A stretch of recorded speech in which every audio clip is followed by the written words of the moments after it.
What the ball did. Did she answer any questions too No, today or no?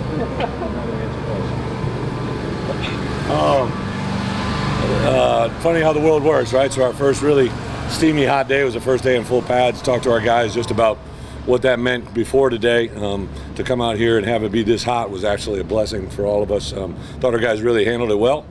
Came out of it pretty injury-free.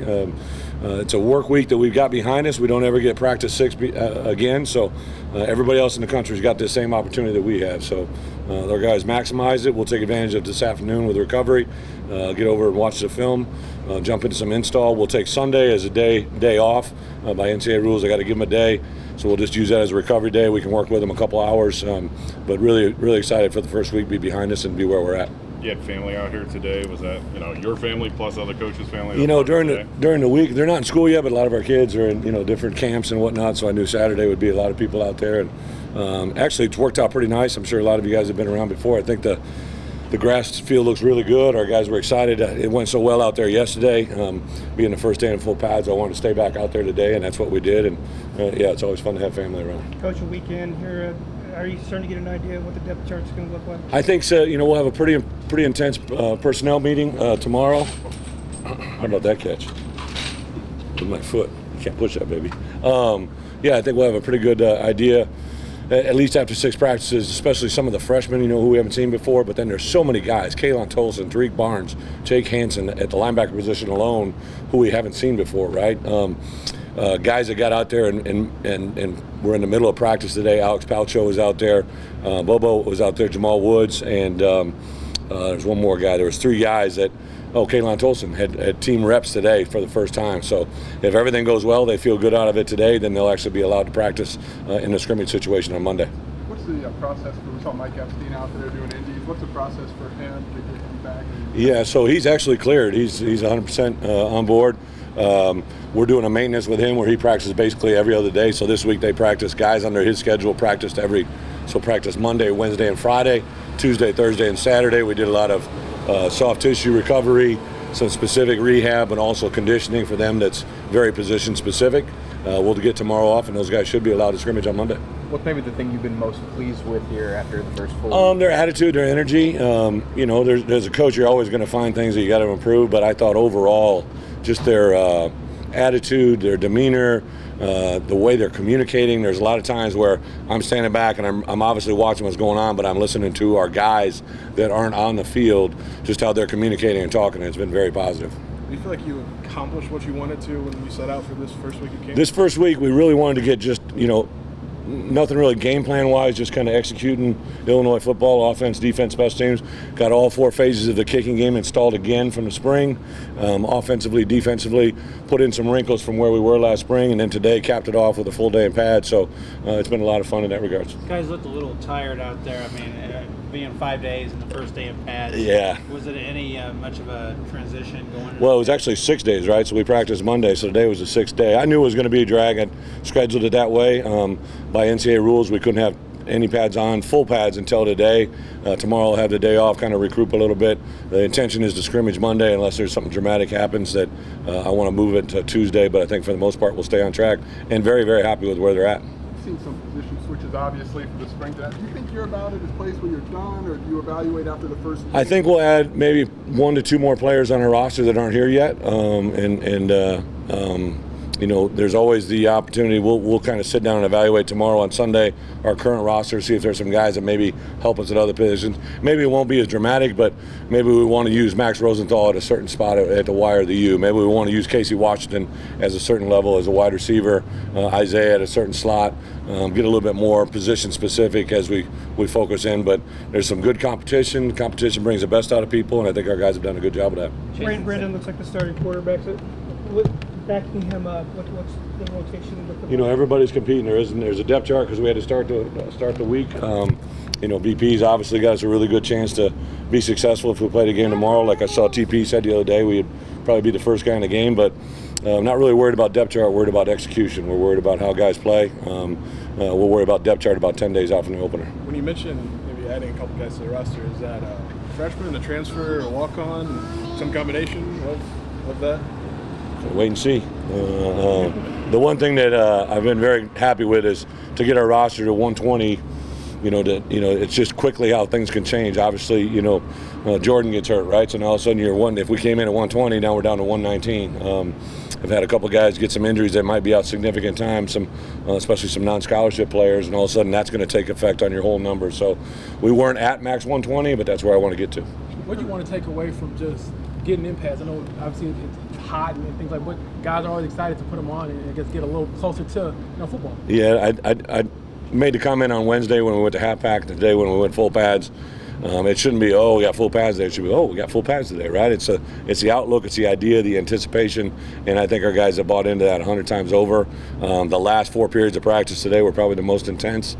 Couldn't be more excited about just how they're handling that aspect, right? Like, it's full pads, it's a chance to play big boy football, and I think they rose up to the challenge. Is there that same kind of anticipation for a scrimmage where it's, maybe they're looking forward to moving on past the drills? So and we'll be in the stadium, right? So I think that's got to add something. Part of when we practice in the stadium is we want to get used to the stadium. So we'll be in the stadium for our scrimmage, and it'll be tackle football, right? So it'll be no holds barred. It'll be scripted, some parts of it. Some of it will be unscripted, where we're moving the ball, let the coordinators get used to calling plays.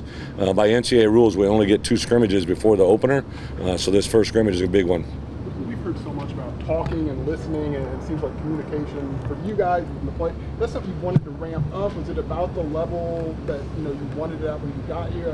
What's your relationship? Yeah, one of the things I stressed these guys early was I can't control anything of the past. I can just control what's in front of us. And communication for me in every part of my life for 51 years has been, when you have good communication, you usually have good results, right? When you have poor communication, now it's up for chance, right? And if we can communicate effectively as a staff, we can effectively communicate with our players. If players can communicate to their coaches, and most importantly, if our players can communicate with each other, that's when you got something special. And I think the more talk we hear, right, whether it be at the dinner table, whether it be in the locker room, whether it be in between meetings, whether it be out of practice, the more they're talking about football, the better chance we have.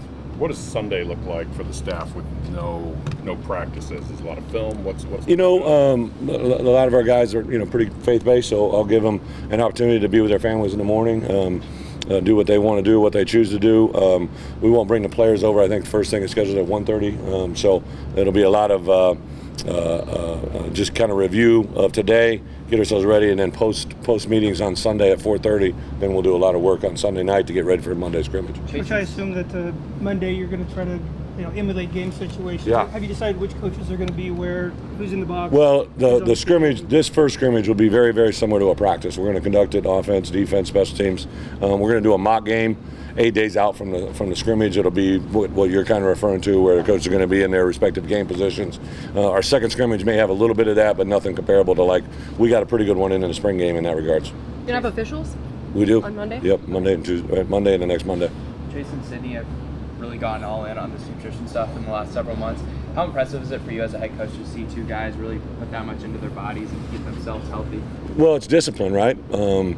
I think those guys are kind of extremists in a lot of different things, right? They really are very well tuned in to what their body is and how it then correlates to how they perform. So I'm all for all of our guys. They take, Jade has done a tremendous job as our team nutritionist, has really catered everybody's meals to what they as specific as they can. Josh has really probably has done as much change in that department than anything else since I've been here about the way we have supported our student athletes in fueling, which is food and hydration, and they're definitely guys that take full advantage of it. We talked to George earlier this week about the diversity in the wide receiver room. You talked about the diversity in the running back room. What do you like about that wide receiver room and just having different looks and different types? Well, there are new guys there, right? So Casey Washington wasn't there in the spring. Jafar Armstrong wasn't there in the spring. A variety of different guys kind of stepping into new roles. Isaiah Williams was there in the spring, but he was a quarterback, right? So really 3 guys that can kind of factor into what we're doing. I thought Hightower's had Davion Campbell had a good day yesterday. There's a couple newcomers, freshmen that have stood out a little bit, so I'm excited about that group, and it's probably one of the groups that's changed dramatically, since the spring game. I know you've always been a run-first kind of offense, for your days in Wisconsin, but the offensive line you have, plus Blake Jarosati and Jack Bedanovich, you guys have a pretty good up front going as the camp starts. A lot of competition, I guess, too. I appreciate the question, but if you look statistically at what I did, right, I had good running backs that a lot of people refer to, but when we were successful, we ran the ball for 200 and threw the ball for 200. can't get much more balanced than that, right? So like the key for us is to be balanced. The key for us is to do what we have to do to win games. If it involves, running for 300, we're going to try to run for 300. If it involves throwing for 300, we'll throw for 300. We'll do what we take to win. But my time at other places is behind me, right? Whether we want to view it as whatever we think it is or what it really was, the fact is all I can worry about is what Illinois is. What do you think about the return of Blake Girasati? Blake's been awesome. Took all the reps today at guard, then all of a sudden switched to, center at the Devo practice. Great communicator, highly intelligent, great motor, great fit for that program. Him and Badovniak, both have been really impressive. Kevin yesterday talking. You guys have been here since December, January, but you've only had 19 or so practices. Yeah. 20. How much are you still learning about your guy? I know it's been a lot of months, but not a lot of on the field. Today is practice 21 that we've been together, right? So expectations are always, something that takes a while to learn, and I couldn't be more, again, I think our coaches, right, just getting used to each other. Even though a lot of these guys have been around me, they're in different roles, they're in different situations, they're in guys, offensive coordinator and defensive coordinator, guys I've never worked with before. So there's a lot of learning that the coaches have to take place, and then it carries forward to me. Owen Carney and Isaiah Gay that bring some similar things up to the field. Can we expect to see those guys on the field together or opposite each other, or are they playing the same position? No, they're playing both, in theory, outside linebacker, but they both play different roles. We have guys that play different responsibilities in our scheme, but those two guys are very different players, very, very unique skill sets in both of them. But they will be used, one of the things that I think Kevin's done a really nice job with those guys is maximizing their strengths, minimizing their weaknesses, playing with extension, making them set the edge, the things that we really believe on the perimeter.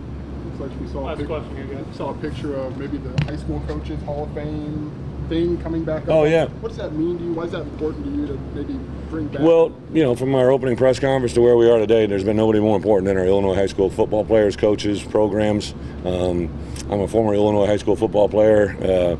So I think Bret was actually one of the ones that brought it up. I know Pat Ryan we're going to basically honor the reigning high school state champion every year in Memorial here and hang it in a way that they can come back and see themselves being honored. It jumped out to me when I think it was Badovniak made a comment that his last game when he played here, he thought it was his last game, and now he gets to come back here and play on his home field. I know Kendrick as well played one of his last games here, and when I started hearing that kind of turned it over in my mind. Any way that we can outreach and bolster our appreciation for the high school coaches, that's what we'll do. Thanks, Thank you. Thanks.